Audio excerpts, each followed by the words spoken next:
విభజించబడేటువంటి రాష్ట్రంలో ఆంధ్రప్రదేశ్కు సంబంధించిన అవసరాల గురించి కనీసం శాసనసభలో చర్చ జరిగే సమయంలో పాల్గొన్నా కనీసం ప్రస్తావన చేయనటువంటి చంద్రబాబు నాయుడు గారు రాష్ట్ర విభజనకు కారణమయ్యి ఈ రాష్ట్ర ప్రజలకు తీరని ద్రోహం చేసినటువంటి వారిలో మొదటివాడు. కాంగ్రెస్ పార్టీ విభజించేటువంటి సమయంలో ఈ రాష్ట్ర అవసరాలకి ప్రధానంగా తీర్చగలిగినటువంటి జీవనాడి పోలవరం కేంద్ర ప్రభుత్వమే నిర్మిస్తుందని, కేంద్ర ప్రభుత్వ ఆధీనంలో పోలవరం నిర్మాణం జరుగుతుందని ఆ రోజు విభజన చట్టంలో పేర్కొన్నటువంటి అంశం. కేంద్ర ప్రభుత్వం రాష్ట్రాన్ని విభజించిన తర్వాత 2014లో చంద్రబాబు నాయుడు గారు అధికారంలోకి వచ్చాడు. అధికారంలోకి వచ్చిన తర్వాత తను తీసుకున్నటువంటి స్వార్థపూరిత నిర్ణయం ఏమిటంటే పోలవరం నిర్మాణం రాష్ట్ర ప్రభుత్వం చేపడుతుందని కేంద్రాన్ని ఒప్పించడం. దానికి ఏది తాకట్టు పెట్టాడు? ప్రత్యేక తరగతి హోదా. పోలవరం నిర్మాణం రాష్ట్ర ప్రభుత్వం నిర్మిస్తుందని చెప్పడానికి ప్రత్యేక తరగతి హోదాను వదులుకున్నటువంటి చంద్రబాబు నాయుడు గారు అక్కడ ఒకసారి ఈ రాష్ట్ర ప్రజలకు తీరని ద్రోహం చేశాడు. ప్రత్యేక తరగతి హోదా సాధనని పక్కన పెట్టి పోలవరం నిర్మాణం తాను చేపడతానని చెప్పడం వల్ల జరిగినటువంటి నష్టాన్ని గురించి ఒకసారి మనం మాట్లాడుకున్నట్లయితే, పోలవరం నిర్మాణం రాష్ట్ర ప్రభుత్వం చేపట్టిన తర్వాత సరైన రీతిలో తీసుకొని నిర్ణయాల వల్ల, అంటే ఇంజనీరింగ్ పరిజ్ఞానం లేనటువంటి వారు కూడా ఆలోచన చేయగలుగుతారు. ఎందుచేతనంటే ఒక ప్రవాహం ఉంది, ఆ ప్రవాహాన్ని అదుపు చేయాలి. అదుపు చేస్తే పై ప్రాంతాలు ముంపుకు గురవుతాయి. ముంపుకు గురైనటువంటి ప్రవాహం నుంచి కిందకి నీరు వెళ్ళటానికి పోలవరం నిర్మాణంలో స్పిల్వే అనేటువంటిది మొట్టమొదటిగా నిర్మించాల్సినటువంటి ప్రాధాన్యత అంశం. ఆ స్పిల్వే నిర్మాణంలో ఎక్కడ చొరవ తీసుకోలేదు. చొరవ తీసుకోకుండా కేవలం తనకు కలిసి వస్తుందనేటువంటి ఆలోచనతోటి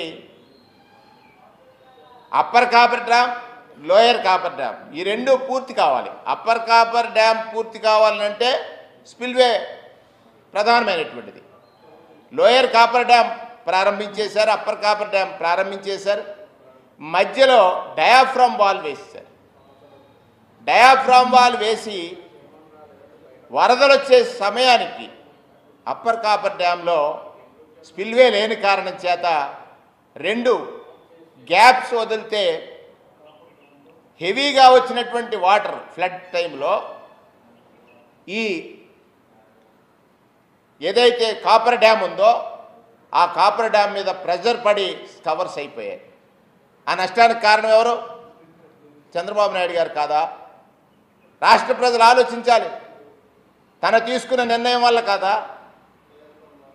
కనీసం అప్పర్ కాపర్ డ్యామ్ నిర్మాణం జరిగే టైంకి స్పిల్వే కనుక నిర్మించకపోతే ఈ నష్టం జరుగుతుందనే ఆలోచన లేదా? జరిగింది. ఏదైతే జలశక్తి సంఘం ఉందో, అంటే పోలవరం అథారిటీ ఏదైతే నిర్ణయం తీసుకుందో, కేంద్ర ప్రభుత్వ అధీనంలో ఉన్నటువంటి సంస్థ పాడైనటువంటి కాపర్ డ్యామ్ని ఎలా నిర్మించాలనేటువంటి దాని మీద జరిగిన జాప్యం, దాన్ని ప్రతిపక్షం మీద నెడుతున్నాడు. 2019లో జగన్మోహన్ రెడ్డి గారు అధికారంలోకి వచ్చిన తర్వాత జరిగినటువంటి నష్టాన్ని ఎలా నివారించాలి? ఖచ్చితంగా 45.72 అడుగులు ఎత్తు నిర్మాణం జరిగితేనే ఈ రాష్ట్ర ప్రయోజనాలకి పోలవరం పూర్తిగా న్యాయం చేసినట్టు ఉంటుందని కేంద్ర ప్రభుత్వాన్ని ఒప్పించాడు ఆయన. ఏదైతే చంద్రబాబు నాయుడు గారు రాజీ పడినటువంటి ఆ ఎస్టిమేట్స్ నుంచి ఈ రాష్ట్ర ప్రయోజనాలకు సంబంధించినటువంటి విధంగా ఈ కాపర్ డ్యామ్ కానీ పోలవరం కానీ నిర్మాణం చేయాలని ఆలోచించాడు. స్పిల్వే పూర్తయింది. పూర్తయిన తర్వాత మళ్ళీ కాపర్ డ్యామ్ నిర్మాణం కోసం కేంద్ర ప్రభుత్వం అనుమతుల కోసం ప్రయత్నం చేసినటువంటిది. ఇవాళ ప్రభుత్వం మారింది. గత పాలకుడి మీద నెపం నెట్టి తానేదో సాధించాననేటువంటి అట్టహాసం చేసేటువంటి చంద్రబాబు నాయుడు గారికి వాస్తవాలు ప్రజలకు తెలియదనేటువంటి ఒక అభిప్రాయం ఉంది. వాస్తవాలు ఇవి. తాను తీసుకున్న నిర్ణయం వల్ల ఏదైతే కాపర్ డ్యామ్ నిర్మాణంలో గ్యాప్లు వదిలేయటం వల్ల డయాఫ్రామ్ వాల్ కొట్టుకుపోతే ఆ డయాఫ్రామ్ వాల్కి జరిగినటువంటి నష్టాన్ని నివారణ చేయటం కోసం, డయాఫ్రామ్ వాల్ మళ్ళీ నిర్మాణం చేయటం కోసం కేంద్ర ప్రభుత్వం అనుమతులు ఇస్తే ఇవాళ ఎత్తు తగ్గించి జగన్మోహన్ రెడ్డి గారు ప్రభుత్వంలో ఉండగా 12,700 కోట్ల రూపాయలు పోలవరం నిర్మాణం చేసినటువంటి బాకీలను తీర్చేటువంటి పరిస్థితి, నిర్మాణం చేయడానికి మళ్ళా ఇచ్చినటువంటి పరిస్థితి ఉంటే మీ మంత్రుల చేత ఏం మాట్లాడిస్తారు? పోలవరం ఫండ్స్ డైవర్ట్ చేశారని. చిన్నపిల్లాడిని అడిగినా తెలుసు. ఎందుచేత రాష్ట్ర ప్రభుత్వం ఖర్చు చేసిన తర్వాత దానికి సంబంధించినటువంటి లెక్కలన్నీ జలశక్తి సంఘానికి సమర్పించిన తర్వాత శాంక్షన్ అయి రాష్ట్ర ప్రభుత్వానికి ఆ డబ్బు వస్తుంది. దానిలో జగన్ గారి మీద ఏదో బురద వేయాలనేటువంటి లక్ష్యంతో పోలవరాన్ని వాడుకోవాలనేటువంటి ప్రయత్నం చేస్తూ ఉన్నారు. ఇక్కడ తీరని ద్రోహం చేసే వ్యక్తి ఎవరు అని అంటే చంద్రబాబు నాయుడు గారే.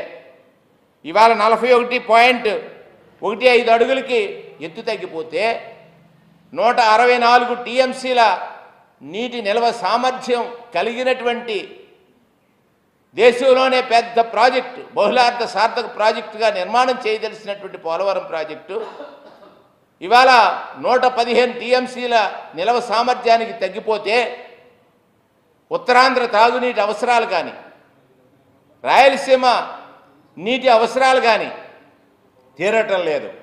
దీని డైవర్షన్ కోసం నదుల అనుసంధానం అంటారు. ఆ రోజు కూడా ఒక ద్రోహం చేశారు నాయుడు గారు. పోలవరానికి ఇంపార్టెన్స్ ఇవ్వకుండా పట్టిసీమ నిర్మాణం అన్నారు. అందులో కమిషన్ల కోసం పట్టిసీమ నిర్మాణానికి ప్రాధాన్యతనిచ్చాడు. 1,200 కోట్ల రూపాయలు ఖర్చు పెట్టి పోలవరం కాలువల నిర్మాణంలో వారి అనుయాయుల చేత కేసులు వేయించి పోలవరం నిర్మాణాన్ని అడ్డుకున్నటువంటి పరిస్థితులు కూడా మనం చూసాం. ఇవాళ 12,157.53 కోట్ల రూపాయలు ఇచ్చి కేంద్ర ప్రభుత్వం చెప్తా ఉంది మేము ఎంతకంటే ఇవ్వం, దీంతో పోలవరం నిర్మాణం పూర్తి చేయాలని చెప్పినప్పుడు ఇంకా ఒక 25,000 కోట్ల అవసరం ఉంది. చంద్రబాబు నాయుడు గారు మీకు ఒక అవకాశం వచ్చింది.